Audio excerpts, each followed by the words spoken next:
시청자 여러분 안녕하십니까. 오늘도 김민석 특파원님 모셨습니다. 특파원님 안녕하십니까. 안녕하십니까.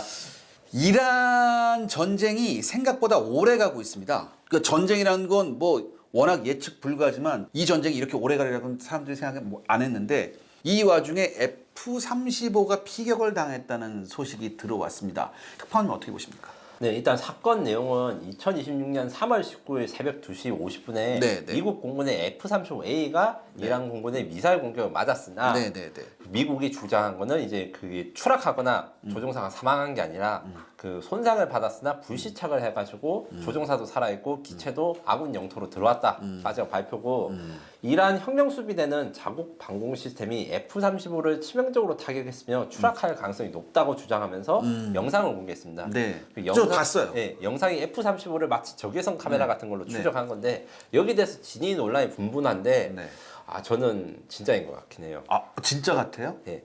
대신에 불시착을 했다는 것은 결국에는 F-35가 뭐 A-10 같은 전투기가 아니니까 탐지를 했는데 제대로 이제 라곤이나 이런 게 안 돼서 너무 조기에 대공미사일이 자폭을 해가지고 손상이 적었던 거 아닌가 추적을 하긴 했는데 제대로 라곤이 안 됐죠. 그러니까 라곤이 안 됐거나 직격을 못해서 주변에서 뭐 근접 신간이 터졌다거나 네, 거리를 측정을 잘 못하거나 요랬을 가능성이 거의 90%다.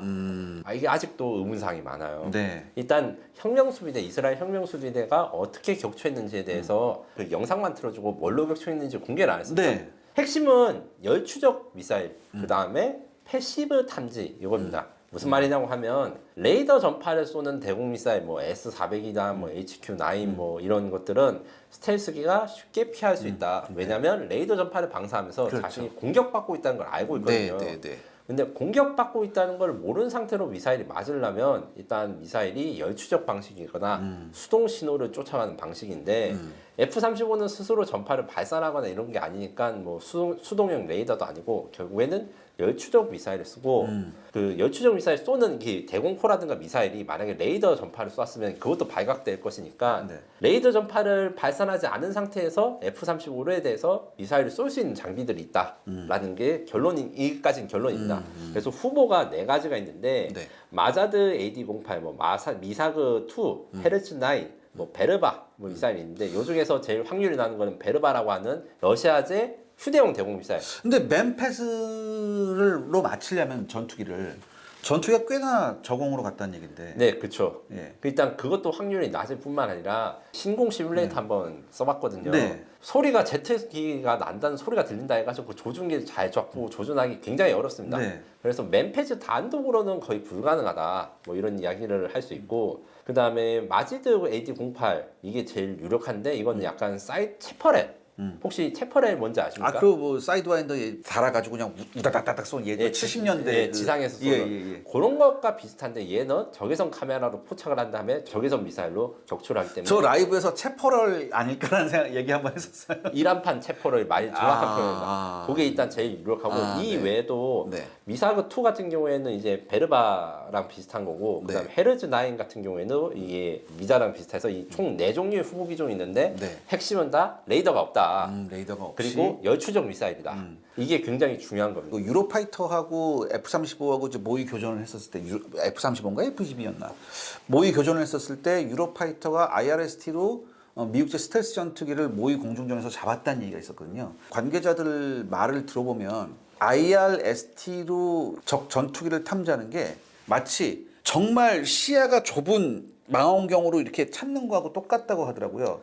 근데 이것도 그렇다면 쉽지 않았을 텐데요. 네, 그렇습니다. 그리고 지금 말씀하신 것 중에서도 지금 제가 아까 전에 불시착했다 했잖아요. 요거랑 힌트가 있는 겁니다. 적의 레이더에 걸리지 않는 수동형은 결국에는 적외선 카메라로 이제 잡아야 되는데 이 FOV라고 해서 수색 각도가 굉장히 좁습니다.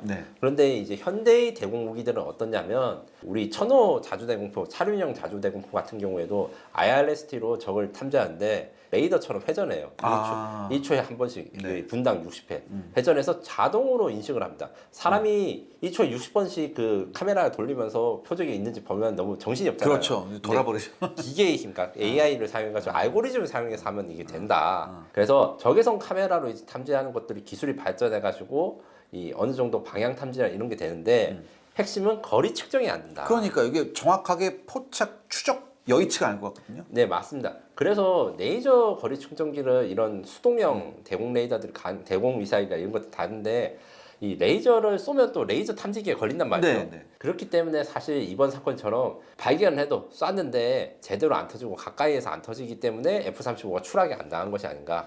그래서 이런 열추적 미사일이라든가 이 대공 미사일들의 위협이 예전보다 강한 건 맞는데 아직은 보완이 필요하고 F-35의 스텔스 능력이 또 사실은 훼손되었다기보다는 오히려 이게 스텔스기니까 이렇게 격추 안 당하고 넘어갔구나 이런 것들을 아는 계기가 됐습니다. 이게 사실 운 좋게 IRST에 걸려서 거기에 열시적 미사일을 수수깡 날듯이 쏴 제끼면 말씀하신 것처럼 한두 발이 운 좋게 맞을 수 있잖아요. 그럼에도 불구하고 야 너무 많이 미사일 쏘는 거 아니야? 만약에 F-35 떨어뜨렸다 그러면 그 남는 장사거든요 사실. 네. 아직은 이런 수동형 대공 미사일이나 이런 것들이 거의 전 세계적으로 드뭅니다. 네. 근데 이란 같은 경우에는 진작 이 S-300이라든가 이런 레이더를 사용한 대공만 말고도 수동형 대공 미사일들을 갖췄고 우리 천호도 이런 상황에서는 그러면 좀 유리한 거 아니야? 뭐 이런 생각이 좀 들죠. 근데 저는 천호에 대해서 어떤 생각이 드냐면 천호하고 비호 마찬가지로 일단 탄핵 문제가 있잖아요. 뭐 천호가 뭐 사우디에 평가를 갔는데 평가 탈락해서 네. 했다니 뭐 이런 가짜 뉴스도 돌고 어헤드 탄이라는 게 있습니다. 네, 그러니까 뭐 이렇게 가서 쉽게 말해서 산탄총 같이 팍 퍼지는 건데. 네, 그 밀레니엄이라는 기관포가 기관포탄이 발사될 때 너는 몇 미터에서 터져 이렇게 사전에 명령을 내려가지고 파편을 발사하는 거 요게 지금 없고 네. 그다음에 이제 근접 신간이라는 게 있습니다. 이번에 네. 이제 아파치 헬기로 샤이드 드론 잡을 때 근접 신간을 사용해서 잡았는지 뭐 이런 것도 있고 뭐 미국이 30mm 기관포에 가까이 가면 터지는 네네네. 레이더 근접 신간을 도입하겠다 이랬는데 지금 천호는 그런 게 다 없음에도 불구하고 일반 탄이나 고폭탄으로도 지금 샤이드보다 훨씬 작은 드론을 일단 격추를 했고요. 네. 국지방공 레이더랑 연계가 돼가지고 자신 위치를 드러내지 않고도 공격할 수 있기 때문에 저는 상당히 괜찮은 거라고 봅니다. 그럼에도 불구하고 저는 이제 어헤드탄 같은 게 필요할 것 같은데요. 그래서 이제 기관포를 교체하자 이런 이야기도 나오는데 네. 제가 보기에는 기관포를 교체하는 것 이건 시스템을 다 드러낸다는 건데요. 네. 예, 그래서 에머슨으로 교체를 하고 이런 것보다는 장기적으로 대체를 할 때 이제 후보군이 있습니다. 일단 이제 그 30mm ABM탄, 에어버스 탄을 사용하는 네. 차세대 대공포로 가는 네. 방법이 있고 네. 실물이 나온 장비 중에 40mm 무이나 자주 방공포가 있어요. 네, 네, 네. 우리 지금 수도 서울을 지키는 그 발칸포 빌딩에 배치된 그 것들. 저기 뭐야 그 20mm 발칸 예, 예, 아직도 쓰는 그걸 대체하기 위해서 노봉이라 불렸던 40mm 함포를 지상형으로 개조하고 네. 이거는 근접 신간이 달리거든요. 이게 그 밀레니엄보다 훨씬 더 좋습니다. 네네네. 요거를 약간 지상으로 바꾸는 것도 고려해볼 만하다 이런 이야기입니다. 자, 뭐 이제 뭐 F-35 얘기는 그렇게 해보고요. 근데 이제 문제는 계속해서 이 전쟁이 빨리 끝나야 하는데도 불구하고 전쟁이 자꾸 이제 확전군명으로 가는 여러 가지 모습이 보이거든요. 미국이 해병대까지 보내고 82 공수사단 3,000명의 병력도 갔다고 하거든요. 원유 수출의 90%를 차지하는 하르그 섬이라고 하는데 특파원님 어떻게 보십니까? 지금 미국이 이런 지상 작전을 전개할까요? 일단 먼저 하르그 섬은 이란 석유 수출의 90%를 처리하는 초대형 원유 수출 터미널입니다. 네. 트럼프 대통령은 하르그 섬을 크라운 주얼이라 칭하면서 네. 이미 이 섬에 대해서 대규모 폭격을 명령했고 네. 아직 정유 시설만 폭격 안 했어요. 네. 요걸 진짜 상용을 할까? 요건 좀 아직도 좀 뭐라 해야 되나? 진짜 여기를 간다고? 뭐 이런 아니 생각이 근데 여기 들어서. 가려면 호르무즈 뚫고 들어가야 되잖아요. 예, 그것도 있고 이제 80일 공수사단이 동원된다고 하고 이제 해병대 30일 원정 여단이 동원된다는데 뚫고 가는 건 해병대 거기다가 낙하산으로 이 82 사단을 아니면 헬리본 작전을 한다든가. 예. 이게 쉽지 않을 것 예, 같아요. 뭐 저는 이게 난이도가 너무 높을 것 같은데. 그래서 이제 전 나토 최고사령관 네. 제임스 스타리비우스 제독은 블룸버그 기고문에서 하르무섬 상륙작전에 대해서 이제 시나리오를 썼는데 네. 먼저 그 30일 해병 원정단이 전투 공격이 먼저 이제 상륙정을 사용해서 상륙한 다음에 네. 미군 공습으로 손상된 하르무섬을 활주로에 복구하고 네. 복구된 활주로에다가 82 공수사단이 C230으로 해가지고 공수병을 투입해서 섬 전체를 확보하고 해병대의 상륙 함정이 호르무즈 해협을 통과하는 과정에서 이제 이란이 자폭 드론이라든가 여러 가지 공격을 하는 것을 막아내면 승리한다. 이게 이상적인 시나리오인데 이렇게 되기 힘들다. 아니 근데 그러니까 제가 일단은 호르무즈를 통과해야 되거든요. 통과할 수 있을까 그냥 무사히? 통과는 할 수 있으나 네. 이란의 공격은 반드시 온다. 그렇죠. 막아내야지 이게 성공한다. 이게 시나리오입니다.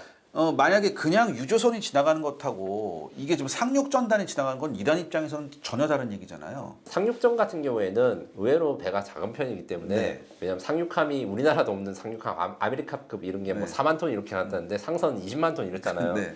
뭐 숨어서 가고 뭐 이런 꼼수를 하긴 할 수 있는데 결국엔 인공위성이 다 걸릴 것이고. 그렇죠. 예. 그러니까 에비에이션 위크 미국의 에디터인 스티브 트림블이 어제 저한테 해준 말인데 자기가 퇴역한 미 해병대 장교를 만났는데 이분이 작전통이었어요. 그러니까 전쟁 계획이나 이런 거 수행했는데 이미 한 20년 전에 하르브섬 상륙 작전 같은 거 작게 한번 짜봤어. 네. 이렇게 벌써 말씀하- 20년 전에. 네, 했다는 거예요. 그러면 어떻게 짰냐 물어보니까 내가 쓴 계획은 적어도 퓨 디비전 그러니까 몇 개 사단은 투입해야 되겠더라. 몇 개 사다냐고 하면 일단은 한 4, 5만 정도는 다 가야 된다는 얘기 아닙니까? 네, 그렇게 말씀을 했다고 일단 그 SNS로 막 이야기를 하다가 해주셨는데 이게 일리가 있는 게 하르브섬이 그 여의도 면적 한 4배 정도 되고 제주도 절반보다 작다고 하긴 해요. 그래도 8,000명 이상의 주민이 살고 네. 시가지도 있기 때문에 시가전도 준비해야 되고 그래서 이제 섬 상륙이랑 그러니까 이오지마랑 어디를 비교해야 되냐 마켓 같은 거의 그거랑 비교를 해야 되는 몇천 명 병력으로는 터무니없군요. 예, 이게. 그렇죠. 그런 어려운 환경이 있기 때문에 그래서 다른 사람들이 이야기하는 건 하르브섬 상륙하는 것은 사실은 페이크고 다른 섬이라든가 다른 지역을 공격하는 거 아니냐 뭐 이런 썰도 있지만 사실 이게 5일간의 지금 유예 기간이 있습니다. 지금 네. 이제 한 3일 정도 지났는데 이제 주말이 지나고 나면 이제 항상 트럼프는 이게 주말에 이게 미국 그 증시 뭐 선물 옵션 그런 거 항상 엮여 있더라고 이게. 맞습니다. 예. 그리고 한국 주식 시장이 정리하는 정도로 정확합니다. 아이고 내 주식. 아니 그러면 트럼프 말씀이 나오셔서 그런데 말이 매일 바뀌어요. 하루에도 2번씩 말이 바뀔 때도 있더라고요 보니까. 도대체 트럼프는 어떻게 해야 되는 거예요? 트럼프에 대해. 말이 계속 바뀌는 건 정말 의심할 수 없는 팩트고요. 네. 얼마 전만 해도 이제 우리는 적국을 파괴한 중인데 왜 이란과 휴전 이야기를 해야 되냐 네. 이러다가도 저번 주 토요일에는 호르무즈 48시간 내 개방 안 하면 발전소를 타격하겠다 이러다가 이번 주 월요일 되니까 그들은 협상을 원한다. 이란과 네. 협상을 원한다 이렇게 하고 그다음 화요일에 이제 15개 합의 상황에 상당히 진전이 있었다고 했다가 지금 다시 또 녹화 시점 그러니까 전날엔 또 강성반응을 쏟아내서 왔다리 갔다리 솔직히 쫓아가기 너무 힘듭니다. 그 트럼프의 말에 따라서 유가와 주가가 계속 이렇게 롤러코스터를 타고 있습니다 지금. 네, 평소엔 잘 안 하는데 AI한테도 물어보고 야 너는 이 사람 어떻게 생각하는 거 같아? 이러고 외신도 봤는데 이게 약간 외신 기준으로서는 양분되어 있습니다. 네. 첫 번째 트럼프는 고도의 미치광이 전략을 쓰는 천재다. 의도된 불예측성을 가지고 있다. 그래서 포춘지 같은 경우에는 3월 17일 기사에서 트럼프의 이란 전쟁 수행이 일관된 패턴을 따른다. 그러니까 오히려. 거짓말 말이 계속 바꾸지만 전술의 패턴은 일관되기 때문에 전쟁 승리를 위해서 거짓말도 자유롭게 쓰는 대통령인 거다. 이렇게 주장한 게 있고 즉흥적이다. 그러니까 모든 것이 다 즉흥적이기 때문에 예측할 수가 없다. 그래서 주로 의도된 월스트리트 저널이나 네, 네. 이런 쪽에서 그런 얘기를 많이 하던데. 네, 그래서 저는 이제 뭐 인상적인 게 그 프랑스의 르몽드라고 얘들도 사실 좀 그렇죠. 네. 르몽드가 이란 공격하기 전에도 명확한 사후 계획이 없었다. 어떻게 수습할지 없었다고 폭로 기사를 쓰고 트럼프가 세계 최대 이슬람 공화국에 대해서 무한 레짐 체인지 작전을 벌이고 있다 비판했는데 네. 이게 무슨 말이냐면 지금 하메네를 비롯해서 지휘부 40명이 네. 한꺼번에 전쟁 첫날에 죽었는데도 전쟁이 유지되고 그렇죠. 그다음에 뭐 차관이라든가 밑에 부사령관들이 승진해서 저희상 기능을 하니까 다시 모아가지고 또 몰살하고 다시 몰살하면 네. 모으고 뭐 이런 것들이 반복이 아닌가라는 비관론도 있는 것이죠. 네. 그런데요, 중요한 건 이란의 입장에서는 이게 승리하는 전쟁이 아니라 얼마나 버텨야 되는 전쟁으로 좀 가고 있잖아요. 근데 이란이 지금 잘 버티는 것 같이 보이지만 사실 이란은 전략 자산, 군사 자산, 그다음에 경제 인프라까지도 지금 굉장히 심대한 타격을 받은 입장 아닙니까? 네, 맞습니다. 그래서 언론들이 이야기할 때 주로 이제 탄도미사일보다 요격미사일이 더 비싸다 이런 이야기로 이란 아주 가성비 있는 전쟁을 한다 이렇게 이야기를 하지만 이란 시민들과 그다음에 인프라에 대한 피해는 계산하지 않은 가성비입니다. 네. 원래는 최대 하루에 1,500발에서 2,000발 정도의 탄도미사일과 순항미사일 드론을 썼다가 지금은 이제 대량으로 소진돼서 그렇지 100대 이하의 공격을 매일 하는 것 같고 다만 이제 단거리 미사일과 드론 그러니까 아랍에미레이트 그다음에 사우디아라비아 쿠웨이트를 이라크를 공격할 미사일들은 충분히 있을 거라서 요게 있는 미군 기지들이 계속 버틸 수 있느냐 요게 관건이다. 네. 그리고 이제 특별히 알자지라에서 이야기한 건데 이게 실제인지 모르겠어요. 이란이 핵심 방어 전략이 바로 분산 모자이크 방어라고 합니다. 분산 모자이크 방어란 거는 지휘 체계가 모자이크로 찢어져서 분산되어 있다. 네. 그래서 대방이 하나 죽어도 대체할 수 있는 사람이 계속 올라오면서 각 제대는 자율성을 띠게 자율적인 교전 능력과 권한을 가지게 된다는 게 핵심이에요. 그러니까 이게 여러분들 이거예요. 모자이크는 조각이 한두 개 떨어져도 전체 그림이 유지되잖아요. 바로 그거 같거든요. 아 근데 이게 말이 쉽지 실제로 그게 되고 있는지 이것도 의심스러운 게 있고 내가 야 다음 너 헤드해 그럼 나는 굉장히 무서울 것 같아. 그렇죠. 살생포에 나온 건데 거기다가 이제 물리적인 것 파괴도 무시할 수 없습니다. 네. 그 이란 방공망 같은 경우에 대형 레이더 대부분 파괴됐고 네. 그 앞서 말한 F-35 공격하는 이런 대공 미사일들이 아주 성능이 좋거나 크고 멋있는 게 아니에요. 그냥 트럭에다 얹고 막 네. 허름합니다. 네. 그런 것만 남은 게 아니냐 이런 이야기도 있고 해군 같은 경우에는 이제 그 이란 해군을 미국이 다 격파했다고 보도를 했지만 아직 그 혁명 수비대가 운영하는 소형 고속정이나 기뢰 같은 것들이 남아 있을 수 있다. 네. 요거에 대해서는 언제까지 그러니까 폭격을 얼마나 더 해야지 이걸 막을 수 있는지 알 수가 없습니다. 다만 이제 공군의 제공권이 없는 거는 확실해서 네. 지금 현재 비행 가능한 F-14가 한 대도 없다. 이건 확신된 거고 F-4나 F-5가 뭐 미국 상대로 요격하거나 이런 건 불가능하기 때문에 결국에는 아주 소수의 해군 그리고 대부분 이제 미사일 사용한 이 미사일 공격들이 가능하게 되면 이란이 계속 전쟁을 할 건데 그동안 피해가 폭격으로 인한 피해가 이제 이란 GDP의 10에서 20% 정도 추정합니다. 이게 한 4조 달러 뭐 이렇게 되니까 결국에는 이란도 엄청 희생을 해가면서 무기만 싸게 쓰는 거지 다른 부분에 대해서 피해를 직접 받으니까 이런 상황으로 진행되고 있어서 아 이게 오래 갈 수 있을까 이렇게 생각을 하지만 이런 생각을 항상 우리가 이제 고정관념을 깨부수게 된 계기가 있죠. 네. 우크라이나 러시아인데 그렇죠. 네. 네. 4년을 그렇습니다. 예, 그걸 생각하면 와 이 상태로 오래 간다고? 라는 생각이 들 수도 있죠. 자, 근데 여기서 좀 하나만 더 여쭤보고 싶은 게 중요한 겁니다. 시청자 여러분들의 구독과 좋아요는 영상 제작에 정말 큰 도움이 됩니다. 여러분들 부탁드리겠습니다. 구독과 좋아요. 이번에 그 걸프 연안국들의 미군 기지를 공격한다는 명목으로 이란이 걸프 연안국들을 공격을 했지 않습니까? 그리고 걸프 연안국들도 지금 굉장한 피해를 입었거든요. 어떻게든 이 전쟁이 끝난 이후에 이란은 여기에 대한 대가도 치러야 되지 않느냐라는 얘기가 있거든요. 아, 그게 사실 정치적인 문제이기 때문에 여기에 대해서는 제가 이제 그 전문성을 담보하지 않았던 전제로 말씀드립니다. 이란은 그리고 아랍 국가들의 관계가 단순히 적국 관계는 아닌 것 같고 핵심 목표를 위해서 단결은 할 수는 있어요. 핵심 목표는 원유를 잘 파는 거겠죠. 그것 때문에 지금 GCC 국가 그러니까 그 걸프 연안 국가들이 뭐 이란을 공격하겠다 이런 말은 안 하고 있고 그나마 바로 이제 어제 그저께 이란이 그 리야드 사우디아라비아 수도를 공격했어요. 그것 때문에 이제 사우디가 지금 굉장히 열이 받아서 자위권 그러니까 유엔 헌장에 명시된 국가의 자위권을 발동하겠다. 그리고 GCC 국가들을 소집해서 아랍 연합군을 만들겠다까지는 이야기가 나왔습니다. 아랍 국가들은 이란과 붙어있기 때문에 악순환을 걱정하는 것 같아요. 자신이 반격을 하면 이란이 더 반격을 하고 이것들이 끊임없이 계속되면 국제 유가는 천정부지에 올라가는데 이제 수출은 못하게 되고 이런 사건에 대해서 계속 우려하기 때문에 미국과 이란 그다음에 이란과 아랍 국가들을 관계해서 미국을 제외하면 아랍 세력과 지금 이란 세력들은 사실 협상을 할 여지도 저는 있다고 봅니다. 다만 요거는 이제 확정된 내용의 팩트가 아닙니다. 왜냐하면 사우디아라비아의 실질적인 지도자 이제 모하메드 빈 살만 같은 경우에는 트럼프한테 계속 전쟁을 끝내지 말아달라 한다잖아요.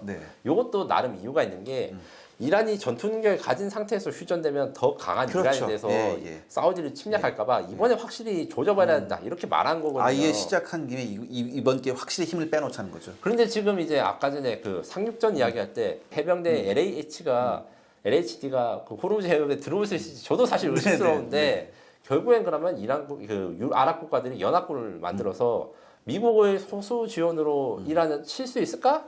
아 이게 굉장히 어렵다고 봅니다. 자, 마지막으로 그럼 이것만 여쭤보겠습니다. 전쟁 언제 끝날까요?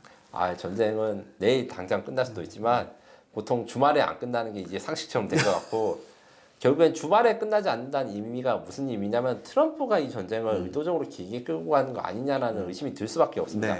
자신한테 만족할 만한 결과가 나올 때까지 뭐 물가가 안 좋든 아니면 인기 지지도가 떨어지는 버틸 수 있다는 확신인 것이죠.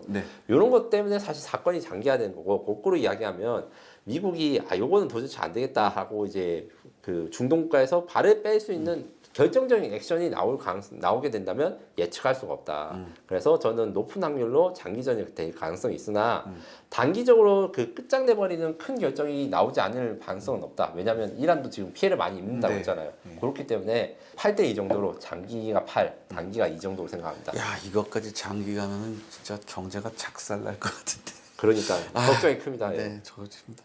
아무튼 뭐 오늘 나오셔서 여러 가지 뭐 특히 F-35에 관한 얘기, 뭐 이런 그 하르그 섬에 관한 얘기 우리 특파원님이 정리해 주시니까 아주 머리에 쏙쏙 들어옵니다. 감사합니다. 자, 오늘 특파원님하고 함께 했고요. 다음 시간에 또 재밌는 내용으로 찾아오겠습니다. 감사합니다. 감사합니다.